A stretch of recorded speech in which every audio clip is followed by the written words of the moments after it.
निर्गत रवि के होने पर यहाँ आते थे।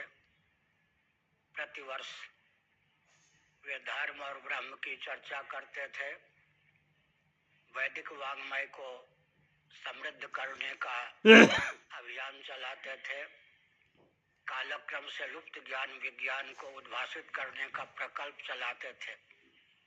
भूमंडल के राजा और क्षेत्रीय राजा उनके पास आकर शासन तंत्र को सुव्यवस्थित करने की प्रेरणा प्राप्त करते थे और माघ महीने में गंगा यमुना सरस्वती के तट पर इस दिव्य स्थल में 1 महीना संयम पूर्वक व्रत पूर्वक निवास करने से 1 कल्प तक अन्यत्र गंगा स्नान का फल प्राप्त होता है।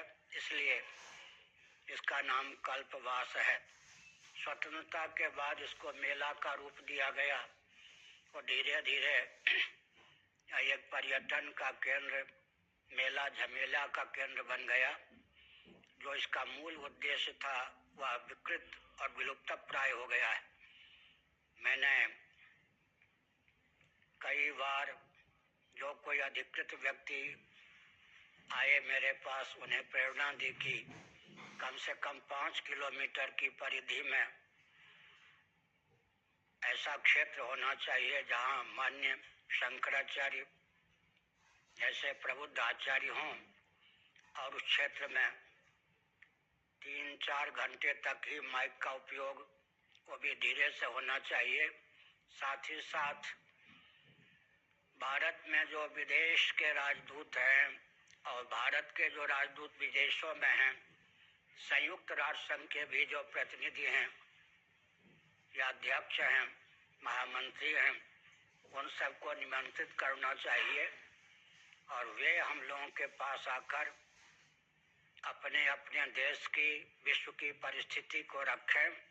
हम उनकी बात सहृदयता पूर्वक सुने और उन्हें वैदिक वाङ्मय के आधार पर जो संदेश, प्रेरणा, उपदेश हमारे द्वारा प्राप्त हो वह क्रियान्वित हो। साथ ही साथ हमने यह भी संकेत किया कि वेदादि शास्त्रों के आधार पर राजनीति की सर्वसम्मत परिभाषा उद्घोषित हो। उसी के आधार पर संयुक्त राष्ट्र संघ के माध्यम से मान्य शंकराचार्य के पीठों के माध्यम से विश्व का संचालन हो। वेदादि शास्त्रों के आधार पर सुसंस्कृत, सुशिक्षित, सुरक्षित, संपन्न, सेवापरायण, स्वस्थ और सर्वहितप्रद व्यक्ति तथा समाज की संरचना राजनीति की सार्वभौम परिभाषा सन्निहित होती है। इस प्रकार का सुझाव दिया गया। जो 24 घंटे पाठ करना, माइक के माध्यम से कीर्तन करना ही धर्म समझते हैं, उनकी उपेक्षा ना हो, लेकिन एक मर्यादित समय में परिधि ऐसी होनी चाहिए जो इस महोत्सव का क्षेत्र है उसके किनारे उनको बसाया जाए, ताकि मूल उद्देश्य की पूर्ति में कोई कोलाहल को लेकर विघ्न बाधा न हो। साथ ही साथ यह भी ध्यान रखने की आवश्यकता है कि जब प्रधानमंत्री नकली नहीं होते, राष्ट्रपति नकली नहीं होते, पुलिस इंस्पेक्टर को नकली बन के घूमे तो अरेस्ट कर लिया जाता है।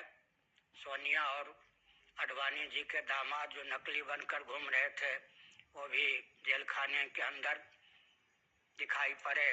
तो मान्य शंकराचार्यों के उपहास न करके अराजक तत्व या किसी अन्य को शंकराचार्य के रूप में ख्यापित करना जघन्य अपराध हो। इसमें शासन तंत्र का दायित्व होता है कि कोई अराजक तत्व आचार्य के रूप में न घूमे। तो हमने हर तरह से इसको दिव्य रूप देने का भाव बनाया और जब जब जो कोई मेलाधिकारी आदि हमारे पास आए, हमने तदनुकूल प्रेरणा दी। इस बार यहाँ के कमिश्नर, कलेक्टर, ये सब अपनी ओर से आए। कलेक्टर महोदय 2 बार आए। 2 महीने की अवधि में मैं तीसरी बार प्रयाग में आया हूँ। आज सतना की ओर प्रस्थान भी कर रहा हूँ। मेरा भाव यह था कि यहाँ के अधिकारी हम लोगों के अनुभव से लाभ उठावें और उचित ढंग से इस महोत्सव को, पर्व को दिशा देना प्रारंभ करें।